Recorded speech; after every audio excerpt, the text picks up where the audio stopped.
أعوذ بالله من الشيطان الرجيم. بسم الله الرحمن الرحيم. والمطلقات يتربصن بأنفسهن 3 قروء ولا يحل لهن أن يكتمن ما خلق الله في أرحامهن إن كن يؤمن بالله واليوم الآخر وبعولتهن أحق بردهن في ذلك إن أرادوا إصلاحا. الحمد لله رب العالمين والعاقبة للمتقين، الصلاة والسلام على سيد المرسلين خاتم النبيين محمد وعلى آله وصحبه أجمعين. أما بعد،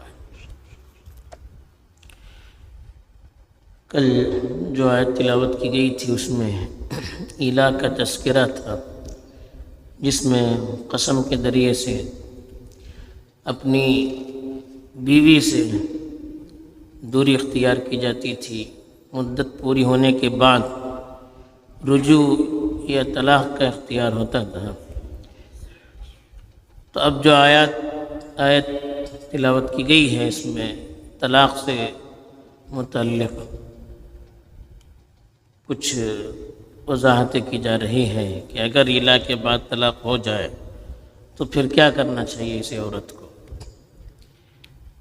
چنانچہ ارشاد ہے والمطلقات، اور مطلقہ عورتیں یتربصن بانفسہن، اپنے آپ سے انتظار کرتی رہیں گی یا اپنے آپ کو روکی رہیں گی 3 قروء، 3 قروء.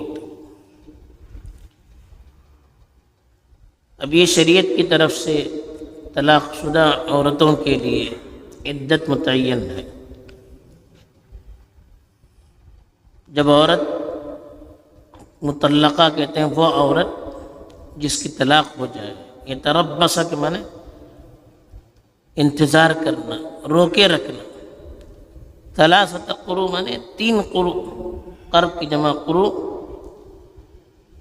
مدت کو کہتے ہیں جو پوری کی جاتی ہے. اب اس سے کون سی مدت مراد ہے؟ امام شافعی وغیرہ کی رائے یہ ہے کہ اس سے طہر کی مدت مراد ہے. 3 طہر، عورتوں کی جو عدت ہوتی ہے 3 طہر. ایک طہر میں مثلا طلاق ہو جائے تو اس طہر کا حساب ہوتا ہے، پھر حیض کے بعد پھر جو طہر آتا ہے اس کا حساب ہوتا ہے 2، پھر حیض کے بعد پھر جو طہر آتا ہے اس کا حساب ہوتا ہے 3. اس کے بعد پھر جیسے ہی حیض شروع ہو جائے اس کی عدت ختم ہو جاتی ہے. تو یہ 3 طہر مراد لیے جاتے ہیں. البتہ احناف کے یہاں قروء کا مطلب حیض لیا جاتا ہے. 3 حیض ضروری ہے ان کے یہاں. طہر میں مثلا طلاق دی جائے تو 1 حیض گزرے، پھر طہر ہے، پھر حیض گزرے، پھر طہر ہے، پھر حیض مکمل ہو جائے تو اس سے عدت کی مدت بڑھ بھی سکتی ہے. تو یہ 3 طہر تک یا 3 حیض تک مطلقہ عورتیں اپنے آپ کو روکے رکھیں گی. مطلب وہ عدت میں بیٹھیں گی، اس میں وہ دوسرا نکاح نہیں کر سکتی. اس کی وجہ علماء نے بتائی ہے کہ رحم کی پاکی کا علم ہو جائے، کہ اس کے پیٹ کے اندر سابقہ شوہر جس نے طلاق دیا ہے اس کا بچہ تو ہے یا نہیں. تو یہ معلوم ہونے کے لیے اس کو 3 طہر تک یا 3 حیض تک عدت میں بیٹھنا پڑتا ہے، تاکہ بعد میں معلوم ہو جائے کہ رحم پاک ہے، اس میں اس شوہر کا نطفہ نہیں ہے، اس شوہر کی اولاد نہیں ہے جس نے اس کو طلاق دی ہے. ایک وجہ یہ بیان کی گئی ہے تاکہ حسب نسب میں خلط ملط نہ ہو، کسی کا بچہ کسی کی طرف منسوب نہ کیا جائے. شریعت میں اس کا بڑا خیال رکھا گیا ہے کہ خاندانی سسٹم میں خلط ملط نہ ہو، اس کا بچہ ادھر اس کا بچہ ادھر نہ ہو. اس سے بڑے اثرات بھی مرتب ہوتے ہیں. دوسری وجہ اس کی یہ لکھی ہے علماء نے کہ ایسے ہی طلاق ہو گئی، ایسے ہی عورت نے دوسری شادی کر دی، تو لوگ اس کے بارے میں غلط فہمیاں پھیلا سکتے ہیں، اس کو بدنام کر سکتے ہیں۔ تو اس لیے عورت کو کہیں بدنام نہ کیا جائے، اس کے بارے میں غلط فہمیاں نہ پھیلائی جائے کہ دیکھیے فلاں سے چکر تھا، اس لیے جیسے ہی طلاق کی اس نے شادی کر دی۔ تو اس سے عورت کی شہرت کی بھی حفاظت ہے، اس کی نام و نمود کو بھی بدنام کرنا نہیں ہے، بلکہ اس کو محفوظ رکھنا ہے۔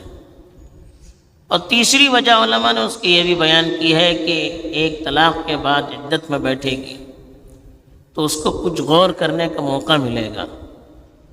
ہوتا ہے بعض مرتبہ جذبات میں طلاق ہو جاتی ہے، اب عدت میں بیٹھے گی تو شوہر ہی کے گھر میں اگر وہ رہتی ہے وہیں پر عدت بیٹھنے کا حکم ہے۔ اب وہاں رہے گی تو شوہر کے دل میں بھی ممکن ہے کہ نرم رویہ پیدا ہو جائے، جذبات پیدا ہو جائے، عورت کو بھی نظر ثانی کا موقع مل جائے، اس کے دل میں بھی کچھ اچھے جذبات پیدا ہو جائے، تو اس سے آپس میں ملنے کی امید ہوتی ہے، تو اس لیے اس کو عدت میں بیٹھنے کا حکم دیا گیا ہے۔ بہرحال یہ 3 طہر یا 3 حیض کی جو مدت متعین کی گئی ہے ان عورتوں کے لیے جن کو حیض آتا ہے، ایک تو ان سے صحبت ہو چکی ہو، شوہر نے صحبت کر لی ہو اور اس کو حیض آتا ہو، اس کے لیے مدت ہے۔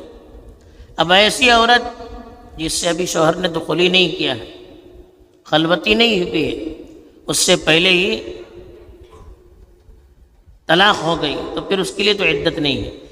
وَإِن طَلَّقْتُمُوهُنَّ مِن قَبْلِ أَن تَمَسُّوهُنَّ فَمَا لَكُمْ عَلَيْهِنَّ مِنْ عِدَّةٍ تَعْتَدُّونَهَا، اگر ان کو چھونے سے پہلے، ان سے خلوت اختیار کرنے سے پہلے ان کو طلاق دے دیا تم نے، تو پھر تمہارے لیے ان کی کوئی عدت نہیں ہے، اس لیے کہ جو مقصد تھا کہ رحم پاک ہے یا نہیں، صاف ہے یا نہیں، اس کو دیکھا جائے، تو پھر یہاں پر اس کی ضرورت نہیں ہے، اس لیے اس کو عدت نہیں ہوتی ہے۔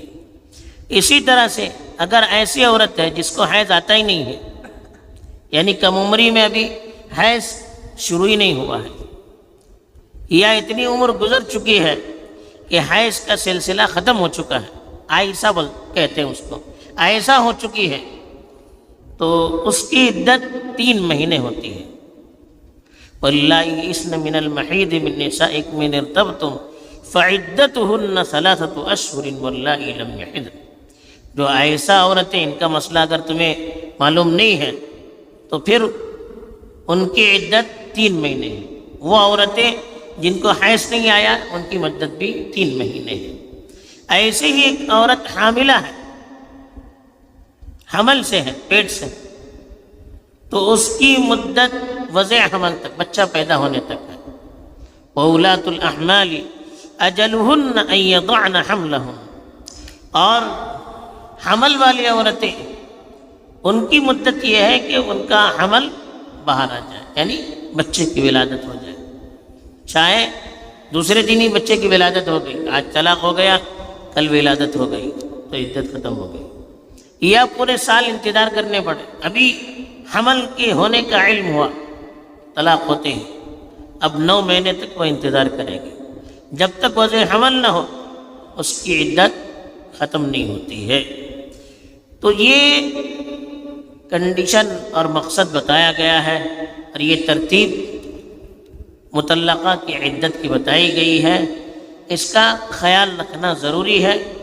اگر اس سلسلے میں عورت اپنی مرضی سے اونچ نیچ کرے گی، ادھر ادھر کرے گی، تو وہ گنہگار شمار کی جائے گی، اور بھی اس کے تفصیل مسائل ہیں، کل انشاءاللہ اس پر روشنی ڈالنے کی کوشش کی جائے گی۔ اللہ تعالیٰ توفیق عطا فرمائے کہ صحیح طور پر عمل کرے۔ وآخر دعوانا